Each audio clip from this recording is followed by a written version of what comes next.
अस्सलामुअलैकुम दोस्तों। इमेजिन करो कि आप अपने घर से बाहर निकलते हो और आपको ऐसा लगता है कि आप किसी ओवन में आ चुके हो। एक लू चल रही है और आप एक तपती ज़मीन पर खड़े हो। ये कोई मूवी का सीन नहीं है दोस्तों, ये एक रियलिटी है जो इस टाइम बहुत से पाकिस्तानी फेस कर रहे हैं। एक ऐसा सिनेरियो जिसमें साल हर साल टेम्परेचर अपने तमाम रिकॉर्ड्स तोड़ रहा है, बढ़ता ही चला जा रहा है। आज की इस वीडियो में हीट वेव्स पर बात करेंगे जिसने पूरे पाकिस्तान को अपनी लपेट में ले रखा है। एक ऐसा फिनोमिनन जिसमें टेम्परेचर न सिर्फ अपने रिकॉर्ड्स तोड़ रहा है बल्कि कई लोगों की ज़िंदगियों को बदल रहा है।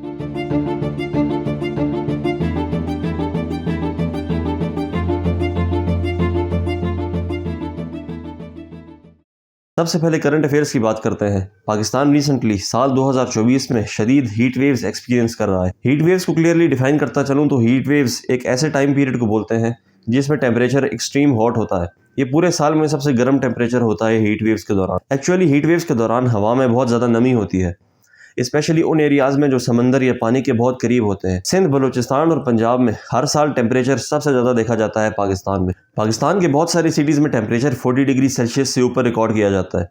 इस साल तो नौबत यहाँ तक आ गई थी कि कुछ एरियाज़ में 50 डिग्री सेल्सियस से भी ऊपर का टेम्परेचर रिकॉर्ड किया गया था। फॉर एग्जांपल सिंध के शहर जैकबाबाद में 51 डिग्री सेल्सियस टेम्परेचर रिकॉर्ड किया गया था लास्ट वीक। जैकबाबाद ना सिर्फ पाकिस्तान बल्कि पूरी दुनिया के सबसे गर्म इलाकों में से एक माना जाता है। पाकिस्तान के मीटियोरोलॉजिकल डिपार्टमेंट के अकॉर्डिंग 2010 से ऑनवर्ड्स पाकिस्तान ने इंटेंस हीट वेव्स एक्सपीरियंस की हैं, जिनमें 2015, 2017 और 2021 की हीट वेव्स सबसे ख़तरनाक मानी जाती हैं। दोस्तों, इन हीट वेव्स ने न सिर्फ पिछले तमाम रिकॉर्ड्स तोड़े बल्कि कंट्री के अंदर बहुत से हेल्थ क्राइसिस लाए, एग्रीकल्चर को बहुत हद तक इम्पैक्ट किया, इवन के हज़ारों लोगों की जानें भी ली। इसकी सबसे बड़ी एग्जांपल जून 2015 की हीट वेव्स की थी, जब कराची में इतनी शदीद हीट वेव आई कि सिर्फ कराची में डिहाइड्रेशन की वजह से 2000 से ज़्यादा लोग मारे गए थे। कराची में नॉर्मली हीट वेव्स आती रहती हैं और टेम्परेचर 45 डिग्री सेल्सियस के अराउंड रहता है। इन शॉर्ट 40 डिग्री सेल्सियस से ऊपर ही रहता है नॉर्मली। इन कंडीशंस में हीट स्ट्रोक्स के चांसेस बढ़ जाते हैं। हीट स्ट्रोक एक ऐसा डिसऑर्डर है जिसमें पेशेंट को बहुत कन्फ्यूजन होती है, उसे चक्कर आने लगते हैं और बॉडी का टेम्परेचर बहुत हद तक बढ़ जाता है। अगर ट्रीटमेंट को डिले किया जाए तो डेथ भी हो सकती है पेशेंट की। अब दोस्तों समझते हैं कि कौन से एरियाज़ पाकिस्तान में स्पेसिफिकली हीट वेव्स से सबसे ज़्यादा मुतासिर हैं।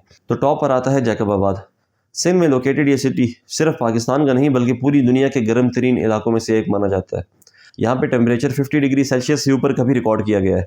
पूरी प्लेनेट अर्थ पर गर्म इलाकों में से एक है जैकबाबाद। स्पेशली गर्मियों के महीने में जैकबाबाद को रहने के लिए सबसे चैलेंजिंग जगह मानी जाती है पाकिस्तान में। उसके बाद कराची का नंबर आता है दोस्तों। कराची पाकिस्तान का सबसे बड़ा सिटी है और पॉपुलेशन डेंसिटी के हिसाब से भी सबसे आगे है पाकिस्तान में। 45 डिग्री सेल्सियस से ऊपर टेम्परेचर रिकॉर्ड किया जाता है कराची का। फिर सिंध के बाद नॉर्थ में जाएं तो पंजाब में भी बहुत ज़्यादा गर्मी देखी जाती है। लाहौर और मुल्तान पंजाब के सबसे गर्म शहर है, यहाँ भी 45 डिग्री सेल्सियस के अराउंड टेम्परेचर रिकॉर्ड किया जाता है। एक बड़े लेवल पर एग्रीकल्चर पर नेगेटिव इम्पैक्ट पड़ता है पंजाब में, क्योंकि पंजाब को होम ऑफ ग्रेन कहा जाता है। बलूचिस्तान में सिबी और तुर्बत के एरियाज़ में बहुत ज़्यादा टेम्परेचर रिकॉर्ड किया जाता है। तुर्बत में 52 डिग्री सेल्सियस टेम्परेचर रिकॉर्ड किया गया दोस्तों। साल 2024 में सबसे ज़्यादा टेम्परेचर है ये पाकिस्तान का। पाकिस्तान के जो नॉर्दर्न एरियाज़ हैं वो नॉर्मली कूल रहते हैं, जिसमें AJK, गिलगित और KPK यहाँ ज़्यादा गर्मियाँ नहीं देखी जाती हैं। हाँ, पेशावर में 40 डिग्री सेल्सियस रिकॉर्ड किया गया है, लेकिन नॉर्मली ऐसा नहीं होता। मोस्टली साउदर्न और ईस्टर्न पाकिस्तान में बहुत ज़्यादा गर्मी रिकॉर्ड की जाती है और नॉर्दर्न और वेस्टर्न पाकिस्तान में गर्मी कम होती है। अब ऐसा क्यों है कि पाकिस्तान को इतनी इंटेंस हीट वेव्स का सामना है? कुछ रीजंस डिस्कस करेंगे। नंबर 1 पर आता है क्लाइमेट चेंज। अब सिर्फ पाकिस्तान ही नहीं बल्कि दुनिया के बहुत सारे कंट्रीज इन हीट वेव से लड़ रहे हैं। ग्लोबल वार्मिंग सबसे बड़ी रीज़न है इन हीट वेव्स के पीछे। उसके अलावा पाकिस्तान की जियोग्राफिकल लोकेशन ही इतनी कम्प्लेक्स है, पाकिस्तान को इतना वल्नरेबल बना देती है कि हीट वेव से बचना ऑलमोस्ट इम्पॉसिबल हो जाता है पाकिस्तान के लिए। नंबर 2 पर आता है अर्बनाइजेशन। कराची और लाहौर जैसे सिटीज़ को बहुत ज़्यादा फैलाना, दरख्त काटना, इंफ्रास्ट्रक्चर और ट्रांसपोर्ट को बहुत ज़्यादा बढ़ाना, फैक्ट्रीज लगाना, जिसकी वजह से पोल्यूशन बढ़ती है। यह भी बहुत बड़ा रीज़न है पाकिस्तान में पोल्यूशन के पीछे।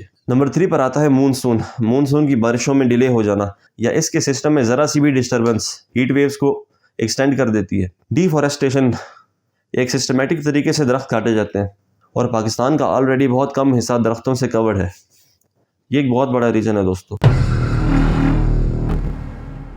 अब ये हीट वेव्स एक्चुअल में इम्पैक्ट कैसे क्रिएट करती हैं, इसे समझने की कोशिश करते हैं। सबसे पहले पब्लिक हेल्थ क्राइसिस। इन हीट वेव्स की वजह से हेल्थ सेक्टर पर इतना ज़्यादा बर्डन पड़ता है कि एक हेल्थ क्राइसिस इमर्ज हो जाता है कंट्री में। हीट स्ट्रोक्स के पेशेंट्स की तादाद बढ़ने से हेल्थ सेक्टर पर बहुत ज़्यादा बर्डन पड़ जाता है। उसके अलावा इकोनॉमिक डिसरप्शंस होती हैं कंट्री में। लेबरर्स यानी मजदूरों को बहुत ज़्यादा सामना करना पड़ता है मसाइल का। उसके अलावा फार्मर्स एग्रीकल्चर पर फोकस नहीं कर सकते और कंट्री की इकोनॉमी डिस्टर्ब हो जाती है काफ़ी हद तक। और वैसे भी पाकिस्तान एक एग्रीकल्चरल कंट्री है। नंबर 3 पर आती है पानी की कमी। एक कंट्री जो ऑलरेडी पानी की कमी फेस कर रहा है, वहाँ पर इंटेंस हीट वेव्स की वजह से दरिया के लेवल में कमी आ जाती है और पानी की और किल्लत हो जाती है। पानी के अलावा इलेक्ट्रिसिटी का क्राइसिस भी बढ़ जाता है। अब चूंकि लोगों को गर्मी से लड़ने के लिए बहुत ज़्यादा इलेक्ट्रिसिटी की ज़रूरत होती है और मुल्क में एनर्जी क्राइसिस क्रिएट हो जाता है। इंफ्रास्ट्रक्चर डैमेज हो सकता है। अगर बहुत अरसे तक हीट वेव्स रहे तो रोड्स क्रैक हो सकती हैं, रेलवे ट्रैक्स एक्सपैंड हो जाते हैं, बिल्डिंग्स को डैमेज होता है अगर बहुत ज़्यादा हीट वेव हो तो।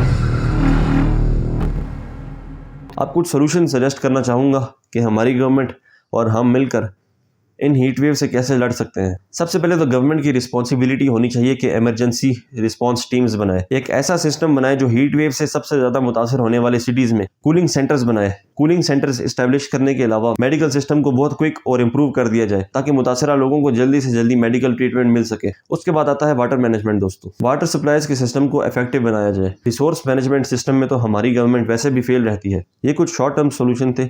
लॉन्ग टर्म सोल्यूशन में अर्बन प्लानिंग की जाए, इंडिविजुअल रेजिडेंशियल घरों के बजाय अपार्टमेंट्स में लोगों को शिफ्ट किया जाए ताकि रेजिडेंशियल डेंसिटी कम हो सके। पोल्यूशन कॉज करने वाले सोर्सेज को जितना हो सकता है अवॉइड किया जाए। कंक्लूजन में मैं कहना चाहूँगा कि हीट वेव पाकिस्तान के अंदर अपने आप में एक क्राइसिस है और ये हर एस्पेक्ट ऑफ लाइफ को मुतासर करता है, मगर हर चैलेंज अपने साथ एक अपॉर्चुनिटी भी लेकर आता है और हमें एक अपॉर्चुनिटी मिलती है खुद को अडॉप्ट करने की। दिए गए सॉल्यूशंस को इम्प्लीमेंट करने से प्रॉपर्ली हम इस इशू से बच सकते हैं। वीडियो पूरी देखने के लिए थैंक यू सो मच। अपने आप को एजुकेटेड रखिए और करंट इवेंट से अवेयर रहा करें। ऐसी ही इन्फॉर्मेटिव वीडियोस के लिए हमारे चैनल को सब्सक्राइब करें, वीडियो को लाइक करें और अपनी ओपिनियन कमेंट सेक्शन में ज़रूर बताइएगा। Thank you so much.